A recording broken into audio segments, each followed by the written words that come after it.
Saudaraku,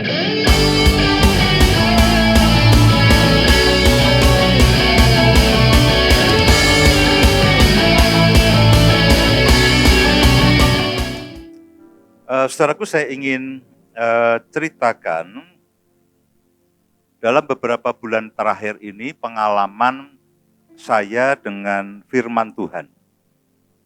Pengalaman saya dengan firman Tuhan, karena saya ini sejujurnya hampir tidak pernah bermimpi. Andai kata bermimpi, ngaco dan tidak ada artinya. Jadi kadang-kadang saya iri dengan teman-teman yang bermimpi dan real begitu.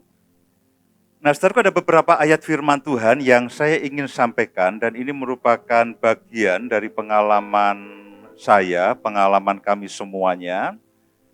Ketika pandemi ini berlangsung, ada beberapa firman Tuhan dalam dalam bukan ya antara kebingungan dan antara bertanya, Tuhan, apa yang harus saya lakukan, apa yang harus kami lakukan sebagai gereja Tuhan. Nah, saya itu hampir tidak pernah khotbah mengenai akhir zaman. Karena dalam saya pikir itu bukan bagian saya lah. Sudah banyak ahli mengenai akhir zaman. Nah, tapi ketika pandemi, entah bagaimana Tuhan tunjukkan satu bagian di dalam Matius 24 dan Matius 25 itu mengenai akhir zaman. Dan ketika saya mencoba mempelajarinya, saya sampai kepada satu bagian firman yang lalu menjadi semacam arahan. Semacam arahan di dalam pelayanan kami semuanya. Nah, kalau Bapak Ibu perhatikan di dalam Matius 24, mulai dari ayat yang pertama sampai seterusnya itu bicara mengenai akhir zaman. Dan itu adalah khotbah Yesus tentang akhir zaman, ada di dalam pasal yang ke-24 dan pasal yang ke-25. Dan di dalam ayat yang ketiga dan seterusnya, itu diceritakan mengenai 10 tanda akhir zaman, mulai dari nabi palsu, Mesias palsu, kesengsaraan, malapetaka, gempa bumi, peperangan, kelaparan, dan sebagainya. Ada 10 tanda, 9 tanda itu merupakan tanda-tanda yang buruk sebetulnya. Tapi ada satu tanda yang menarik, dikatakan di dalam Matius 24 ayat yang ke-14. Matius 24 ayat yang ke-14, dan Injil kerajaan ini akan diberitakan ke seluruh dunia menjadi kesaksian bagi semua bangsa, sesudah itu barulah tiba kesudahannya. Dan Injil kerajaan ini akan diberitakan di seluruh dunia, dan bukan hanya diberitakan, tapi Injil itu akan menjadi kesaksian. Itu kata yang sekian lama ketika saya membaca ayat ini, entah bagaimana itu terlewat. Dan ketika saya lihat ini menjadi kesaksian. Artinya siapapun yang menerima Injil itu, mereka akan bersaksi bahwa Injil yang mereka dengar dalam bentuk apapun, itu akan menjadi kesaksian bagi semua, bukan hanya orang, tapi semua bangsa. Sesudah itu barulah tiba kesudahan segala sesuatunya. Nah, itu bagian dari firman yang kita dapatkan. Lalu di dalam Yesaya pasal yang kedua,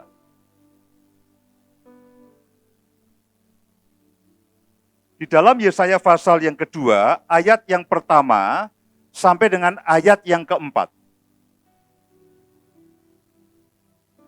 Yesaya pasal yang kedua, ayat yang pertama sampai dengan ayat yang keempat, firman yang dinyatakan kepada Yesaya bin Amos tentang Yehuda dan Yerusalem akan terjadi pada hari-hari yang terakhir.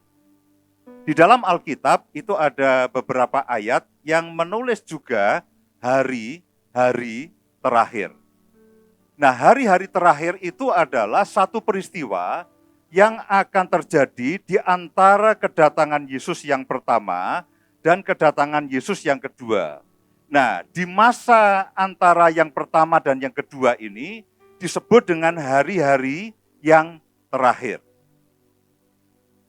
Akan terjadi pada hari-hari yang terakhir, gunung tempat rumah Tuhan akan berdiri tegak di hulu gunung-gunung dan menjulang tinggi di atas bukit-bukit, dan segala bangsa akan berduyun-duyun ke sana. Akan terjadi pada hari-hari yang terakhir, gunung tempat rumah Tuhan ini bicara mengenai gereja, bicara mengenai anak Tuhan, bicara mengenai apapun yang kita lakukan di dalam pelayanan kita, dikatakan akan berdiri tegak di hulu gunung-gunung dan menjulang tinggi di atas bukit-bukit. Dan yang menarik adalah segala bangsa akan berduyun-duyun ke sana. Dan banyak suku bangsa,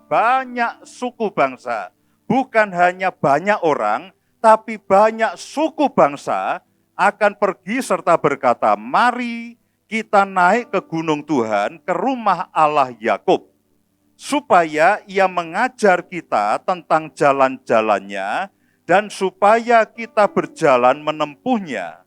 Sebab dari Sion akan keluar pengajaran dan firman Tuhan dari Yerusalem. Jadi ada satu nubuatan bahwa pada hari-hari terakhir, yaitu hari di antara Yesus datang yang pertama kali dan kedatangannya yang kedua yang kita nantikan, itu akan ada satu fenomena di mana gereja Tuhan, di mana pelayanan, di mana anak-anak Tuhan itu menjulang tinggi sedemikian rupa sehingga dikatakan bangsa-bangsa itu akan datang berduyun-duyun dan mereka akan mencari kebenaran. Dan nubuatan ini mau tidak mau harus digenapi. Ketika saya membaca ayat ini saya katakan, Tuhan, apakah Engkau akan menggenapi akan ayat-ayat ini? Lalu ada satu bagian lagi di dalam Mika pasal yang keempat. Yesaya dan Mika ini kedua nabi yang hidup kurang lebih sejaman. Jadi orang tidak tahu siapa nyontoh siapa karena kata-katanya itu persis. Tapi ada kemungkinan Mika itu menyadur dari Yesaya atau Roh Kudus ngomong sendiri ke Mika. Sehingga ini dua bagian ini bisa sama persis. Mika pasal yang keempat ayat yang pertama. Akan terjadi pada hari-hari yang terakhir. Gunung rumah Tuhan akan berdiri tegak, mengatasi gunung-gunung, dan menjulang tinggi di atas bukit-bukit. Bangsa-bangsa akan berduyun-duyun ke sana, dan banyak suku bangsa akan pergi serta berkata, mari kita naik ke gunung Tuhan, ke rumah Allah Yakub, supaya ia mengajar kita tentang jalan-jalannya, dan supaya kita berjalan menempuhnya.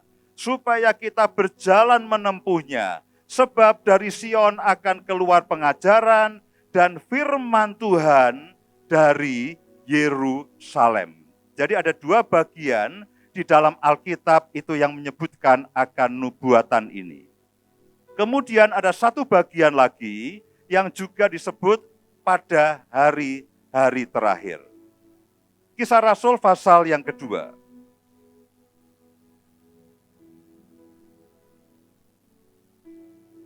Ayat yang ke-14. Ini ketika Roh Kudus dicurahkan kepada orang-orang pada waktu itu. Kisah para Rasul pasal yang kedua ayat yang ke-14. Maka bangkitlah Petrus berdiri dengan ke-11 rasul itu, dan dengan suara nyaring ia berkata kepada mereka, hei kamu orang Yahudi, dan kamu semua yang tinggal di Yerusalem, ketahuilah dan camkanlah perkataanku ini.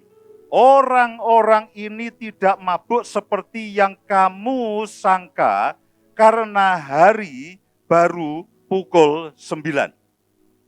Tetapi itulah yang difirmankan Allah dengan perantaraan Nabi Yoel. Di dalam kitab Yoel pasal yang kedua, apa yang akan diucapkan oleh Petrus ini itu tercatat. Jadi kalau yang tadi gunung rumah Tuhan ada di Yesaya dan ada di Mika, yang kita akan baca ini mengenai pencurahan roh, itu ada di Yoel dan ada di Kisah Para Rasul. Yang di Yoel itu tidak ada kata-kata pada hari-hari terakhir. Yang di Yoel tidak ada. Entah bagaimana, ketika fenomena pencurahan Roh Kudus itu terjadi, lalu Petrus menyimpulkan bahwa apa yang dinubuatkan oleh Nabi Yoel itu sedang digenapi pada hari-hari terakhir. Dan hari-hari terakhir itu terjadi pada waktu zaman Kisah Para Rasul, zaman Petrus pada waktu itu. Nah, apakah hari-hari terakhir ini juga masih akan terulang? Nubuatan mengenai hari-hari terakhir ini akan terulang atau tidak? Ini akan terulang dan makin hari akan makin besar, makin hari akan makin besar. Pada putaran terakhir dengan pasukan terdahsyat, apa yang dinubuatkan di dalam Yesaya, apa yang dinubuatkan di dalam Mika, apa yang dinubuatkan di dalam kitab Yoel pasal yang kedua, dan apa yang dialami oleh Petrus dan kawan-kawan dalam Kisah Para Rasul pasal yang kedua, ini sangat kita nantikan terjadi pada hari-hari ini dan hari-hari berikutnya. Itulah yang sering kita sebut tsunami lawatan, lawatan tanpa batas. Itulah yang teman-teman imam dari AOC sebut sampai miliaran jiwa itu mendengar akan kabar baik. Nah, ayat yang ke-17. Akan terjadi pada hari-hari terakhir, demikianlah firman Allah. Pada waktu itu, Petrus dan kawan-kawan mengalami nubuatan dari kitab Yoel. Dan peristiwa pencurahan Roh Kudus ini disebut dengan hujan awal. Lawatan yang terakhir disebut dengan hujan akhir. Hujan akhir itu akan jauh lebih lebat dibandingkan dengan hujan awal. Karena biasanya hujan awal kalau di Israel terjadi pada bulan September-Oktober, itu adalah hujan pada waktu musim awal tanam. Dan hujan akhir itu adalah hujan di akhir sebelum penuaian. Jadi hujan akhir itu akan terjadi berbarengan sesaat kemudian penuaian jiwa besar-besaran. Akan terjadi pada hari-hari terakhir, demikianlah firman Allah. Bahwa aku Tuhan akan mencurahkan rohku ke atas semua manusia. Ke atas semua manusia. Bukan hanya ke atas orang-orang Kristen. Alkitab mencatat ke atas semua manusia. Di dalam kitab Yoel juga ke atas semua manusia. Maka anak-anakmu laki-laki dan perempuan akan bernubuat, dan teruna-turunamu akan mendapat penglihatan-penglihatan, dan orang-orangmu yang tua akan mendapat mimpi. Juga ke atas hamba-hambaku laki-laki dan perempuan akan kucurahkan rohku pada hari-hari terakhir, dan mereka akan bernubuat. Nah, Bapak, Ibu, dan Saudara, saya akan ceritakan kembali pengalaman pelayanan kami. Memang pada waktu pandemi, saya berdoa, Tuhan, apa yang harus kami lakukan? Dan Tuhan katakan, kerjakan pelayanan online. Sebagian saudara sudah mendengarkannya, tapi berita terakhir itu saya sejujurnya saya katakan, Tuhan, ini betul-betul terlalu ajaib lah, terlalu ajaib. Ini betul-betul di luar kemampuan kami. Dulu kalau saya bersaksi, itu ada bangganya. Ada bangganya. Bangga banget, ding. Kurang jujur. Bangga banget. Sejujurnya, saya mau menceritakan apa yang Tuhan kerjakan ini, sejujurnya saya gentar. Saya berdoa, semoga Bu Iin punya pikiran waktu sudah sore, udahlah. Ya, di skip aja yang lainnya. Dan El tanya, Bu Indah tanya, Papa nanti sharing enggak? Belum tahu. Sejujurnya setiap kali saya ceritakan ini dan bahkan saya tidak pernah ceritakan ini di gereja. Saya tidak pernah ceritakan ini di gereja karena Tuhan, ini kalau dulu kalau saya bersaksi itu saya senang, saya bangga. Tapi ini sebetulnya seperti yang dikatakan oleh Yohanes Pembaptis, membuka tali kasutnya pun tidak layak. Karena apa? Tuhan banget. Nah, pada waktu kami itu pandemi gereja dan sebagainya, kan semua ada di dalam keterbatasan. Kebaktian juga dibatasi. Lalu semua melakukan online. Saya berdoa, Tuhan, apakah kami juga harus melakukan pelayanan online? Dan Tuhan katakan, lakukan. Pada waktu itu kami hanya punya satu kamera yang gede banget itu. Yang gede. Yang model lama sekali itu. Dan ketika dibuat syuting, saya kaget. Wajah saya jauh lebih buruk daripada aslinya. Kalau di sini Bu Iin jauh lebih cantik daripada aslinya. Karena kameranya bagus. Punya saya jauh lebih jelek. Apa? Ting trudul begitu ya, ting trudul begitu. Kemudian Tuhan juga katakan radio dikerjakan. Radio dikerjakan. Nah singkat kata, memang akhirnya kami kerjakan itu. Kami kerjakan mulai dari bulan Maret atau bulan April. Pada waktu kami memulainya, saya tanya kepada yang menjaga radio. Pada waktu kita mulai dengan pelayanan radio bulan Maret, sebetulnya kami sudah punya lama itu. Tapi saya tidak pernah urus. Nah tiba-tiba Maret itu saya urus kembali. Saya tanya, yang mendengarkan radiomu itu seminggu kira-kira berapa? Dia katakan ya sekitar 800 sampai 900 orang Pak. Dalam satu minggu. Jumlah pendengar di dalam semua acara. Itu kurang lebih sekitar 800 sampai 900 orang. Bisa menembus 1000 itu sudah sangat amat ajaib dalam waktu satu minggu. Kemudian ini laporan pendengar radio minggu yang lalu.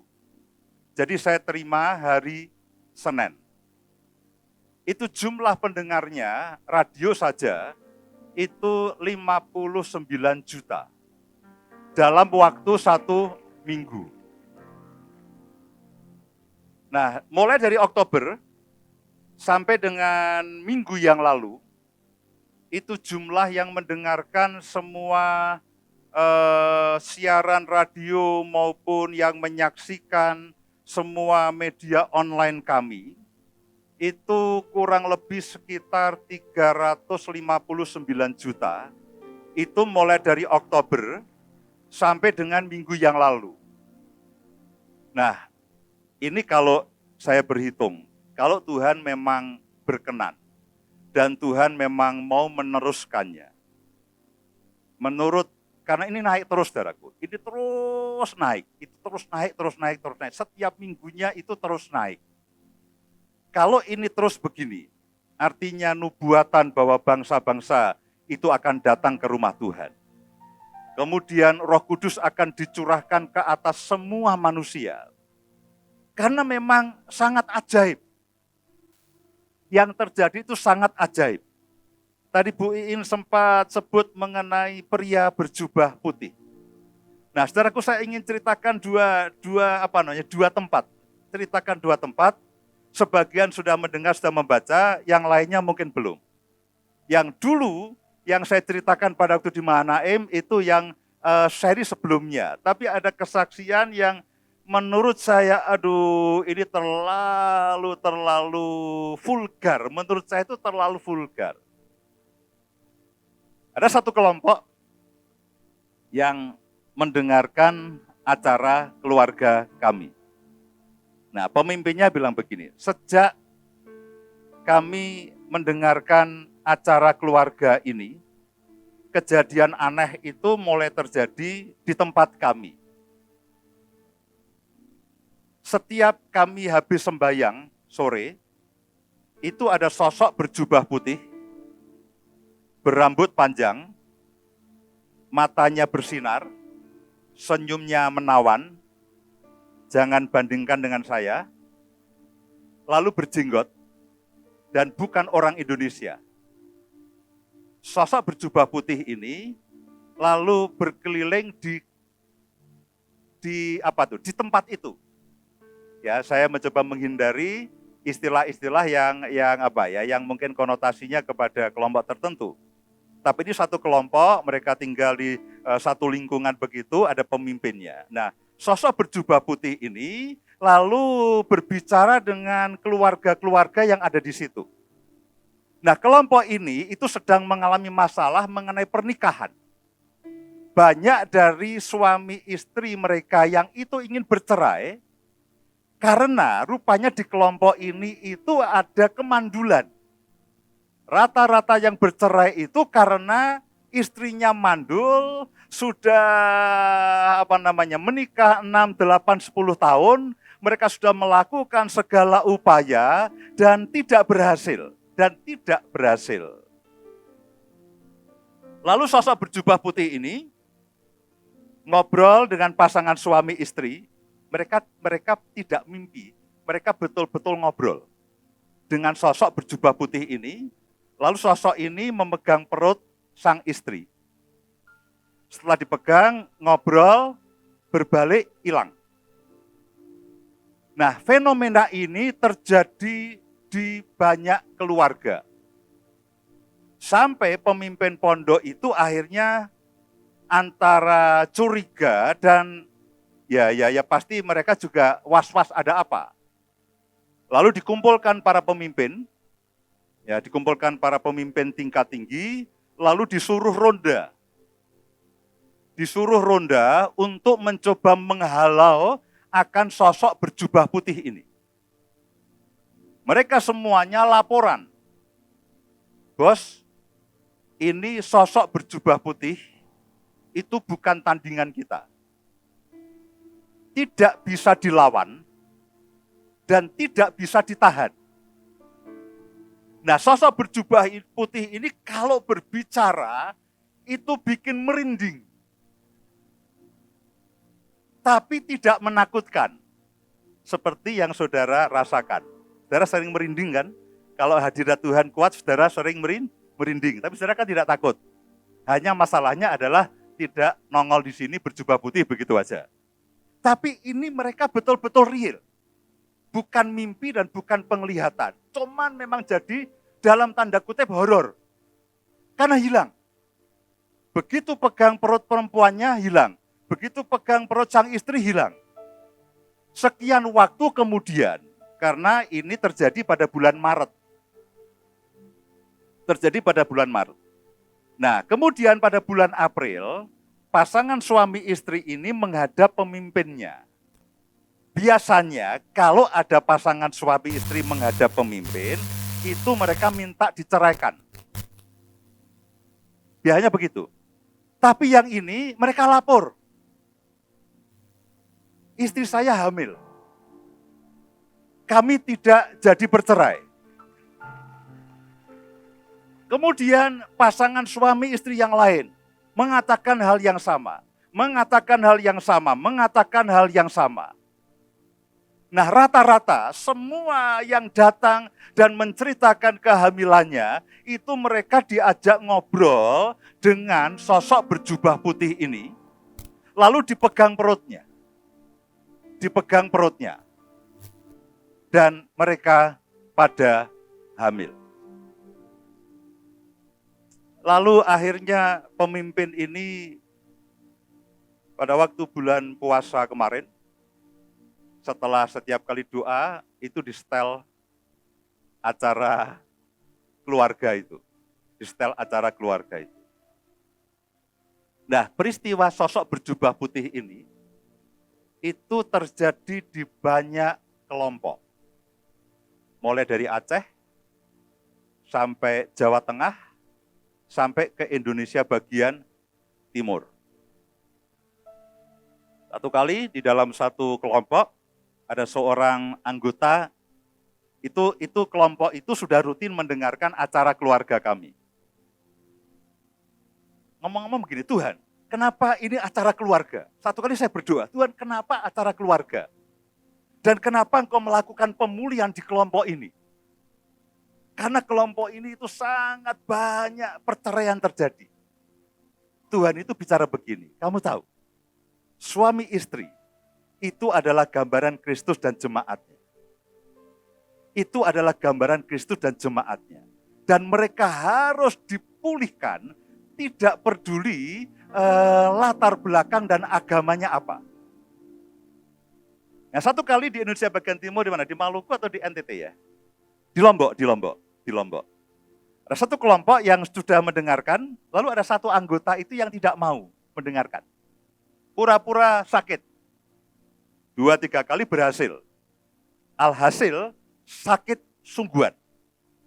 Nah, ketika sakit sungguhan, diobati 1 minggu tidak bergerak, saudaraku. Satu malam, pria ini diberi mimpi ketemu dengan sosok berjubah putih. Sosok berjubah putih. Sosok ini mengatakan begini, kalau kamu mau sembuh, kamu harus mendengarkan acara keluarga itu. Paginya, kebetulan pas hari Kamis, digotong, lalu dibawa ke aula, karena kalau mereka mendengarkan itu mendengarkan bersama. Itu radio, bukan video, radio. Mereka duduk di kelompok besar, 1.000-2.000 orang duduk dan mereka hanya mendengarkan radio, tidak boleh bawa HP. Satu radio di setel, dikasih speaker gede, dan di beberapa kelompok itu mereka disuruh mencatat. Mereka disuruh mencatat dan hari Jumatnya itu dilaporkan kepada pemimpinnya. Lalu kepada orang yang sakit tadi yang malamnya ditemui sosok berjubah putih, lalu akhirnya dia diangkat hari Kamis malamnya. Begitu dia mendengarkan acara itu, tengah-tengah mendengarkan, lalu tiba-tiba dia sehat, dia sembuh, dia bangkit. Lalu dia bisa pulang jalan kaki sendiri. Berangkatnya dia digotong. Ini yang terakhir, sejujurnya saya katakan Tuhan, ini juga, ini terjadi di Laos. Saudara tahu kalau Laos itu agamanya apa, kan kira-kira saudara tahu. Ada orang Indonesia yang 11 tahun lalu pindah ke Laos. Lalu sejak 9 tahun terakhir, dia menjadi pemimpin sebuah kelompok keagamaan di Laos. Kemudian pemimpin ini, dia lihat bahwa anggotanya itu mendengarkan acara ini. Lalu pemimpin ini melakukan meditasi untuk mencari tahu acara ini itu acara apa. Karena anggotanya itu suka mendengarkan acara ini. Jadi pemimpin agama yang di Laos ini lalu melakukan meditasi. Ketika meditasi mereka sampai kepada rencananya 14 hari. Sampai pada hari ke-10 dan hari ke-12, lalu ada fenomena aneh di dalam tempat ibadah mereka. Tempat ibadah mereka. Di tempat ibadah mereka itu ada altar-altar, meja-meja altar begitulah. Sang pemimpin ini heran, loh kok ada buah-buah yang baru, bagus dan warnanya menarik. Itu buah betulan, saudara. Ditanya pada semua orang, tidak ada yang mengerti. Lalu akhirnya beberapa penjaga itu cerita bahwa sejak beberapa hari terakhir, itu ada seseorang yang mirip dengan tokoh agama mereka, tapi ini berambut gondrong. Jubahnya putih. Nah, orang ini itu membawa keranjang, membawa buah. Ditaruhlah di meja-meja altar itu. Lalu beberapa penjaga yang punya masalah didatangi, diberi buah apel dan buah anggur. Dan dikatakan, keluargamu mengalami ini, anakmu sakit sudah 2 tahun. Makanlah buah ini daripadaku. Saudara ingat istilah itu? Minum daripadaku. Makanlah buah ini daripadaku, niscaya kamu akan sembuh. Penjaga ini heran, bagaimana orang ini bisa tahu bahwa dia punya masalah, anaknya sakit. Lalu buah itu, ini buah betulan saudaraku, bukan buah gambar itu, bukan, ini buah betulan, dan jubah putih itu betul membawa buah sungguhan. Dan akhirnya dibawa pulang. Lalu ini yang cerita itu menulis WA itu pemimpinnya sendiri, mengirim kepada kami. Ini kesaksian kami setelah kami mendengarkan acara keluarga itu. Ada atmosfer yang bagus, atmosfer yang menenteramkan, damai sejahtera di tempat-tempat kami. Nah, akhirnya dibawa pulang, dimakan, diberikan isi dan anak-anaknya, dan yang terjadi anaknya sembuh. Sudah sakit 2 tahun itu sembuh. Para pemimpin ini makin heran. Lalu mereka melanjutkan meditasinya sampai dengan hari yang ke-14. Nah, ketika mereka sampai kepada hari yang ke-14, itu tiba-tiba mereka melihat, para pemimpin itu melihat, di tempat ibadah mereka, itu banyak orang besar, tegap, lalu bersayap. Mereka sebut makhluk surga. Dan mereka mengatakan begini, acara ini, itu tingkatannya tinggi. Saudara kalau mendengarkan acara ini, itu sebagian besar itu ketawanya Bu Indah. Dari ketawa tingkat tinggi. Pemimpin ini mengatakan begini, acara ini itu, setiap kata-katanya itu tingkatannya tinggi. Sehingga mampu menurunkan, dia kata begini, mampu membuka surga, pakai Y, surga. Dia nulisnya begitu. Setiap kata-kata itu mampu membuka surga, membuka aura. Kalau kita open heaven, langit terbuka, surga terbuka. Jadi kalau saudara ngomong begitu jangan latah, itu betul-betul terjadi. Itu betul-betul terjadi. Dan mereka mengatakan begini, setiap kata-kata yang diucapkan di acara ini itu mampu membuka aura, mampu mendatangkan makhluk surga yang kalau mereka supaya bisa mendatangkan makhluk surga, mereka harus bermeditasi puluhan tahun. Puluhan tahun. Jadi kadang-kadang Tuhan, sejujurnya saya tidak pernah melihat, belum pernah melihat sosok berjubah putih itu. Hanya di dalam iman.